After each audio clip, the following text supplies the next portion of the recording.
tous, j'espère que vous allez bien et que vous passez un très bon moment avec votre famille.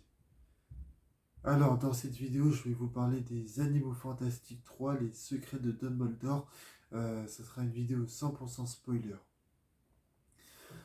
Et avant de commencer la critique, voilà, je vais vous donner mon avis sur les deux films précédents, c'est-à-dire les Animaux Fantastiques 1 et le 2.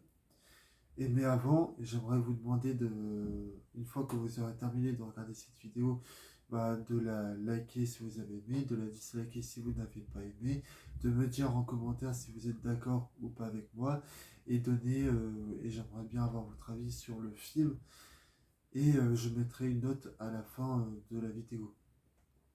Enfin, une note pour le film. Et, euh, et bien évidemment, n'hésitez pas à partager la vidéo car ça aide beaucoup la chaîne. Abonnez-vous à ma chaîne car ça aide beaucoup ma chaîne aussi. Et partagez aussi ma chaîne YouTube parce que voilà, ça aide beaucoup ma chaîne. Alors moi, qu'est-ce que j'avais pensé du premier Animaux Fantastiques? Déjà le premier, j'avais bien aimé parce que voilà, il posait des bonnes... il présentait des bonnes bases pour la suite. Le deuxième, c'était une catastrophe parce que le film parce que le deuxième ne faisait pas avancer les bases qui avaient été installées dans le premier. À part dans les 5 dernières minutes, mais sinon, il n'y avait aucun personnage qui n'ait évolué. Bref, c'était un film qui avait beaucoup d'incohérences, on comprenait pas trop le scénario, c'était un peu le gros bordel. Maintenant, je vais vous parler des films Les Animaux Fantastiques 3, Les Secrets de Dumbledore. Allez, c'est parti. Alors, tous les acteurs du film ont un charisme mystérieux qui marche bien dans l'œuvre. Et euh, et il y a une vraie volonté dans le film à être réaliste et, euh, et à faire en sorte que les acteurs jouent bien. Après, euh, Après, qu'est-ce que je pourrais dire? C'est qu'en fait, dans le film, il y a des scènes où ils arrivent à nous donner, où les acteurs arrivent à nous donner des émotions. Et aussi, les acteurs sont tous brillants, ils sont intelligents, ils sont vraiment très motivés. Après, le problème, c'est qu'on sent qu'on va retrouver le cahier des charges qui est présent dans le film, malheureusement. C'est-à-dire qu'il y a des plans qui sont pas phénoménaux, des plans lambda. Même s'il y a des moments où tu vas retrouver la patte de David Yates, et ça fait plaisir. Après, il y a quand même... David Yates, euh, c'est le mec qui a réalisé donc les Animaux Fantastiques 1, le 2 et le 3 et qui a réalisé aussi les derniers Harry Potter, donc l'Ordre du Phénix, Le Prince de Sang Mêlé, et le 7 partie 1 et partie 2.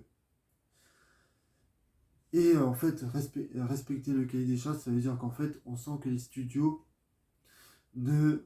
on sent que les studios étaient derrière lui et ils étaient en train de lui dire ce qu'il devait faire.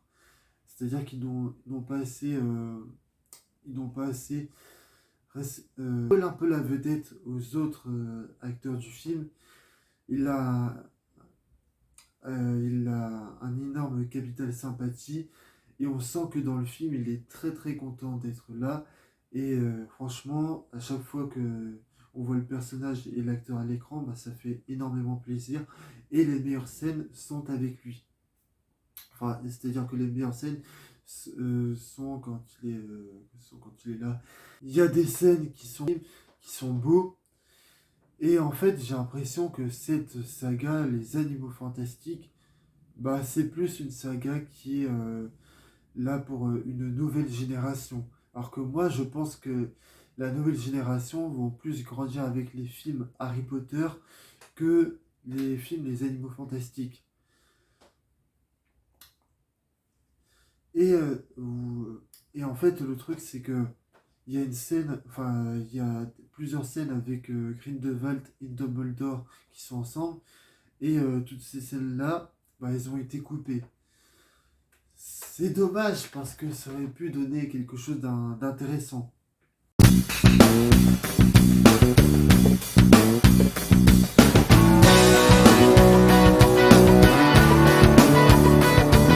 Bah écoutez, voilà la note que je vais lui mettre. Bah pour moi, ça sera les 13 sur 20. Alors, bah, j'aimerais bien avoir votre avis sur le film, ça m'intéresserait beaucoup. Bon, je vous dis à bientôt pour de prochaines vidéos. Alors moi, je sais pas quelle est la prochaine vidéo que je vais faire, enfin, je vais réfléchir. Mais de toute façon, voilà quoi. Allez, salut à tous. Je vous souhaite une bonne soirée et j'espère que vous passerez un très bon moment avec votre famille. Et salut!